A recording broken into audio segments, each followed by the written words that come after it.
আসসালামু আলাইকুম। আমি মোহাম্মদ লিয়াকত হোসেন। আমার লেখা জীবনের ঢেউ কবিতার বই থেকে একটি কবিতা পাঠ করছি। কবিতার নাম জ্ঞানী দেশের শক্তি। দুর্দিন মারিয়ে শক্ত পায়ে দাঁড়াতে, শক্তি সামর্থ্যে সব দেশ ছাড়াতে, দারিদ্র্যের বেদনা চিরতরে তাড়াতে, উন্নত দেশের কাতারে পা বাড়াতে। শক্তিশালী উচ্চশিক্ষা প্রতিষ্ঠান চাই, উচ্চমানের গবেষণা প্রতিষ্ঠান চাই, সৎ যোগ্য শিক্ষকের সম্মান চাই, মেধাবীদের এদেশে মূল্যায়ন চাই।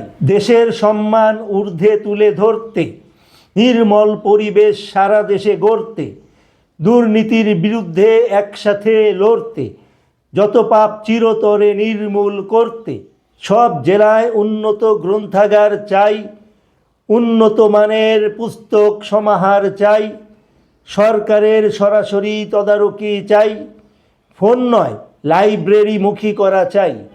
সবখানে ক্রমাগত উন্নতি আনতে, ধ্বংসের লাগাম শক্ত হাতে টানতে, ছেলে মেয়েদের সুপ্ত প্রতিভা জানতে, অলসতার সমূলে কষাঘাত হানতে।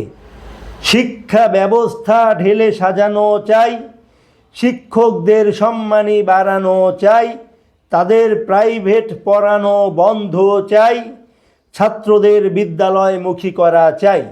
প্রজন্মের ভবিষ্যৎ করতে সুন্দর, গড়ে দিতে তাদের পরিচ্ছন্ন অন্তর, ঝেড়ে ফেলতে যত সব কুমন্তর, দেশের সেবা তারা করবে নিরন্তর।